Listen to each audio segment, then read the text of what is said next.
Hollow Knight is one of those games that I have difficulty explaining. This may come as no surprise to any of you, but I am very bad at all games, basically.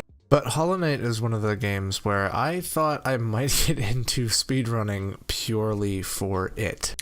My basic review of this game is it's very good, it's definitely worth the $15 it cost, and I recommend it to anybody who has an interest in twitchy action games, platformers, Metroidvanias, or even just the art style that you're seeing on screen right now. And considering this is the first game by a developer studio with only 4 people backed by Kickstarter, it's especially exceptional. While Hollow Knight is probably currently at the very top of my list for best game of 2017, it does have some flaws, and I want to get those out of the way first so I can gush about the rest of this game. This is not going to be a funny review because it's very difficult to make such raging positivity humorous. It's difficult to make comedy out of love for something. Now, that being said, I'm going to try my best to do that, and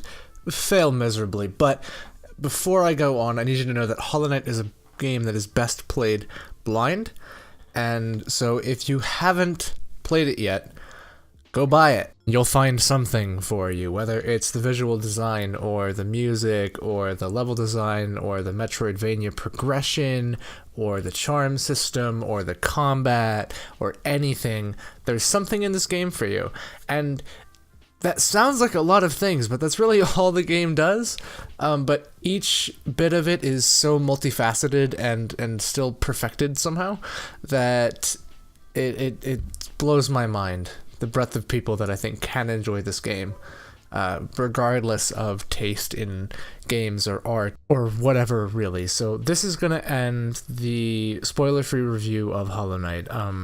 If it sounds like something you'd enjoy, buy it now. If not, then I want to get into what makes this game bad, first of all, and what makes it art. So the main flaw of Hollow Knight for me was that the game, while polished, is not stable. It's by no means broken, but there are so many minor glitches that happen, and it just kind of, I don't know, it irks you the wrong way while you're playing it. And sometimes it's really frustrating because one of these glitches caused an entire boss to glitch out, and I didn't get to experience it on my first playthrough. It was my second time fighting this guy, and he got stuck in a wall. I don't know what to say about that besides it's frustrating, but I think the fact that the most frustrating part of it was that I didn't get to experience the game at its fullest, and I missed out on something, shows that it isn't inherently flawed because of the glitches. But there was one glitch where something needed for your weapon upgrade would not spawn where it was supposed to, and they fixed that, but people were downloading cheat engines just to get it working properly. Another flaw that this game has is that too many of the areas look too similar. Now, I'm doing a very bad job of representing that, or even actually the good parts of it, because each area does feel unique, but there are too few, and everything is too, like, geometrical. There's no slopes, there's barely any curves. When they are, they're on the ceiling, and overall, it just, every area feels kind of the same, in the same way that, like, a Zelda area, they would each feel the same. They just feel like, kind of like streamlined. And not even that much so. It's very difficult to explain without actually playing the game. And again, I'm doing a bad job of representing it. I'm not showing like Green Path and Queen's Gardens and the Hive and some of the more interesting looking areas, but they do each feel very similar, even if they visually aren't. Each area gameplay wise is either very, very identical or really interesting and different. Like the Queen's Gardens is a great example of an area that feels unique. It's more platforming based, and it's a shorter area, and it's got the green path elements, but it's got all these red thorns and everything around it. and it does feel way more unique, despite the fact that it looks nearly identical to like the second area in the game, Green Path. The last thing I want to hit on in this area is sometimes the game can be so ruthlessly difficult, and nothing exemplifies this more than the third trial in the Colosseum. Now, far be it from me, the guy who just told you he was awful at this game less than 2 minutes ago, that this game is hard, but it is. It's very difficult. The combat is so involved, and it's hard, man. It's a hard game. Now, this area is the Colosseum of Fools, and this is the first trial, right? I am, again, bad at this game, and I made it through the first and second trial with actually minimal effort. I didn't find it difficult. This is, I think, like my third try, and so I didn't have that hard of a time getting through the first couple of trials. The third trial bit me in the ass. It is such a step above the previous two. I don't know how Team Cherry thought it was okay. Probably because only the first two trials actually do anything besides pay you money. The third thing is just, I think, an achievement and, like, you know, the pride of having beat it, but the point still stands that the third trial is such a jump up in difficulty, I don't understand it. The game also does this with the White Palace, which is the game's most advanced platforming segment. And I don't get it. It's required this time, though, to get the true ending. Like, god damn it, Team Cherry, let me love your game. Stop putting so many fucking obstacles in the way. I understand I'm bad, but I'm not that bad at platforming. It was the combat I was mostly terrible at in the game. I actually made it to the White Palace on my first try without the Hive Blood charm. You fucking nitwits. Although I probably wouldn't have if the core controls weren't so responsive, snappy, and generally tight. Your mid-air control is more than I've had in any other Metroidvania, and your ground control is very snappy as well. If you start playing this game right after, I don't know, like a Super Meat Boy run, you might have difficulty controlling because there's no acceleration and deceleration. There's none of that. Your character moves instantly when you snap it. You swing instantly when you tap the button. And since the game gets so aggressively difficult and precise with its platforming and combat, it makes sense and it fits well. I'm trying to wipe away the pedant from me right now because I really want to give this game a fair chance, and I think how much I'm about to spend gushing over it will hopefully counteract the negative things I've said about it so far. So I'm gonna start off with a list of things that Hollow Knight does right. Atmosphere, game feel, platforming, combat progression, sound design, characters and their development, lore, animation, boss fights, character customization, world layout, travel, enemy variety, twists, plot, fucking everything. Even the things that I had mentioned were negative before are only negative in some parts, with the exception of glitches. Now, I could go on a 5-minute ramble about each one of those things that I mentioned and turn this into the hour-long video that Joseph Anderson did, but I have no interest in doing that because I don't want to repeat anything that he said, and I also don't want to make an hour-long video, so I'm going to sum each thing up briefly with one sentence, if I can manage it, about it. Atmosphere is incredible. It's all dark and gloomy, but there's still this sense of fun and wonder. Characters, which I'm about to go into next, always have some sort of bubbly or interesting thing about them, and it helps add light to an otherwise dark and just generally depressing world. I guess this also fits into tone. Now, game feel, I already covered this. It feels good. The controls are so fucking tight and responsive. I think they're designed to be that way, whereas other games are designed to have a little bit of lag. Hollow Knight wants you to feel so snappy with it, and it feels incredible. Now, because it feels incredible, platforming is not only quick, snappy, and easy to understand, but it can also allow for some really cool maneuvers that you feel incredibly badass performing. So because the controls are so tight, it allows for even greater platforming challenges and just cool fucking things you can do. It additionally helps that if you down slash spikes or an enemy or something, it'll reset your double jump and your dash. You can use both again, and you can use them in whichever order. You can use this in combat as well. Combat on its own is so fucking good as well. Because of the aforementioned double jump and dash reset, down slashing enemies is incredibly effective and super fun, and again makes you feel like a badass. And I can't begin to understand it. I don't. It's for people, and they made a game that feels this good to play. Progression is like any other Metroidvania. You get certain abilities, you upgrade some of those abilities. In this game, you get 3 spells, 3 charge attacks, and you also get 3 different platforming things. You get a dash, an upgrade to that dash, you get a double jump, and of course, you just have to have the obligatory wall jump. I don't know why, but it all works together very nicely. Hollow Knight doesn't do anything special, but Metroidvanias have proven that this formula works, and I have no problem with it. I'm going to jump ahead to twists very quickly, because the gameplay that's showing right now is one of the best in the game.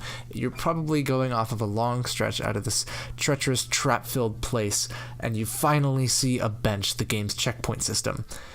You get trapped there, and yeah, because you weren't cautious enough, you're probably going to end up being transported to another area that you've never been to. And twists are all over the place. Each of the endings is its own thing, and I'm going to lead the twists to talk into a boss fight. You first fight Hornet in the second area of the game. Later on, you're going to probably find her on the very edge of the kingdom, and not only is she a major character, but all of a sudden she has new abilities. It's a great twist that I really enjoy, because the character dynamic between these two is surprisingly fun and interesting, even though your character is mute. The Hornet boss fight is, I think, a great example of repurposed fights done well, because now she only has 2 more tricks up her sleeve. She's only a little bit more aggressive, but because you have so much interaction with her otherwise, the repurposed fight doesn't feel forced like some of the others in the game, like the rematch against the Crystal Guardian and things like that. You can refight other bosses in the game, like the Soul Tyrant and the first boss, I think it's called the False Knight, by stepping into a dream where they're their ultimate forms, I guess. Now, the Soul Tyrant has a particularly frustrating twist wherein you go to grab this cool-looking upgrade, and then he enters a more aggressive stage. I don't know what spurred this on. It was exciting and exhilarating, but I died almost immediately because I couldn't figure out what the fuck was going on. I was like, no, God. And I get hit once, and then I rush in and try to do some shit, and I die again. And it was brilliantly executed, but again, it's frustrating, but I love the game more for it. I'm also going to talk about animation for a second. Now, I can't run this game at 60 FPS while recording because my computer is garbage, which, by the way, new computer, I think, literally next week, so things will be of higher quality, like literally everything will be of higher quality, both the game footage and the videos, but it is worth mentioning that the animation, if you haven't been, seeing it already, looks super good, and the art style only contributes to that. Now, Hornet is one of these characters that you kind of want to see more of, despite the fact that you see her more than any other character in the fucking game besides, obviously, the player character. She starts off as just a boss, but she turns into some sort of super important plot device that you don't quite understand. Hell, she plays a vital role in the second ending. Like, in the second ending, she's the reason it happens. Now, next I want to talk about the world layout and customization and travel and stuff like that, just because it's not going to take up very much time and I don't have a whole lot to say about any of them. Now, I say this because the script was basically not a script, it was me rambling on a page for quite some time, and so rereading it right now, I'm looking at it and thinking like, oh, this doesn't make any sense without me prefacing that. And the preface is taking way longer than it would have for you to even just understand what I was talking about, but I don't care. Shut up. World layout is Dark Souls-like. Everything is connected in some way and you open up new shortcuts. It's easy to understand and also feels interconnected very well. Travel is pretty simple and requires you to still know layouts of certain areas because travel stations are few and far between. There are two types. There are the trams and the stag stations. Stag stations more plentiful but travel shorter distances, or larger depending on obviously where you're going, and acts as basically the game's fast travel. And then there's also tram areas which allow you to get to brand new parts of the map and also travel generally longer distances. Now, customization is not aesthetic. You can't change anything about that. I don't want any aesthetic changes. I think it would make the game either weird or just, you know, it wouldn't fit. But anyway, customization is all in the charm system. Now, the charm system has so much depth and intricacy to it that I could probably do a video on why it's so fucking cool, but basically, it's been done before. It's nothing new or interesting, but some things are minor buffs, some things are massive, and some are just objectively better versions of the other. You have charm slots, and each charm takes up a certain amount of charm notches, but as long as you have the number of notches, you can equip multiple charms. So you could equip 7 1-notch charms, or you could equip like 1 3 and 1 4-notch charm. And depending on what kind of build you go for, and depending on your playstyle, you can customize this charm system to whatever you're best at. You can also change it to fit whatever situation you need. So if you need to go farming for Geo, you equip on the Swarm Snatcher, whatever the fuck the charm is called, and it basically gathers all Geo for you, so you don't have to run over it. If you're exploring, you definitely want the Wayward Compass. It's only a 1-notch charm, so you might as well have it on all the time, but if you need that extra boost in a boss fight, you can swap out that Wayward Compass for, like, I don't know, like a Spore Shroom, which when you heal will create a cloud of spores that damage the boss while it travels through it. Or let's say you're having a difficult time in a platforming section. You can equip the Hive Blood charm, which means that when you take a hit, it'll slowly regenerate over time, that one hit. In combat, it's not quite as useful because you're probably going to take a second hit and it doesn't start regenerating the next one unless you use Soul. But in platforming, you always respawn in a safe spot, and so after you take damage, you wait the allotted time, and you never actually die platforming. A lot of people opt this in for the White Palace, because otherwise it's so fucking frustratingly hard, and I can get that, I understand. Now let's also talk about enemy variety, and the reason that this is in here at all as a positive is because they don't seem to be rehashing new enemies. It's not like Bloodborne where it's like the same 7 enemies, but you know, with new health and a different color palette. Like they reuse a lot of the same enemies, but they put them in different areas and they're all thematic, and there's enough variety type, and more happen progressively as you explore more, and new ones spawn in areas after you've done something else and changed them, that it never really feels bland. You feel like you've overcome one enemy and you have to learn the next set of enemies, and then eventually enemies that once gave you trouble, when you go back for a second playthrough, you can whoop their ass, because it's not about numbers or upgrades. It's about learning enemy attack patterns, dodging while you can, and getting as much damage in as quickly as you possibly can. Again, it's nothing new, it's nothing interesting, but Hollow Knight does it to such a great degree, and in such incredible precision, finesse, perfection, whatever the hell you want to call it, that I can't fault it for it. It doesn't take even a safe route, because its healing system is so unique, punishing, interesting, and it makes the entire game, really. It defines it. To heal in Hollow Knight, you have to deal damage to enemies. When you deal damage, you get this resource called Soul. When you go to heal, if you've been watching the gameplay in the background, then you know that you basically have to hold down a button, and as you're holding it down, you're vulnerable, and it doesn't heal until you've finished holding down that button. And so it is incredibly punishing for those who just want to heal mid-fight. It's not like other games where you heal instantly when you press the button, and it either does it over time or instantly. It requires you to be active in a fight for you to sustain and maintain yourself, because you will get hit. Unless you've played this game 2 or 3 times over and have mastered every enemy, you're going to get hit.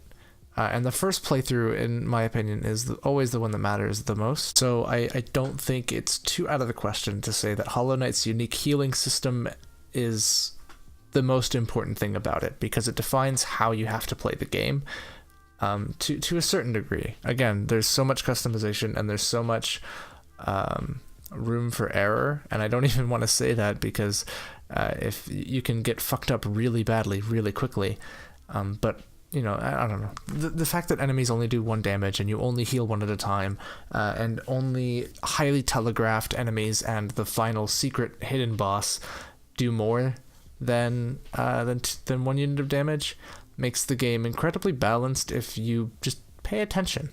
Now, the game's story is pretty interesting as well, and I'm gonna summarize it best I can.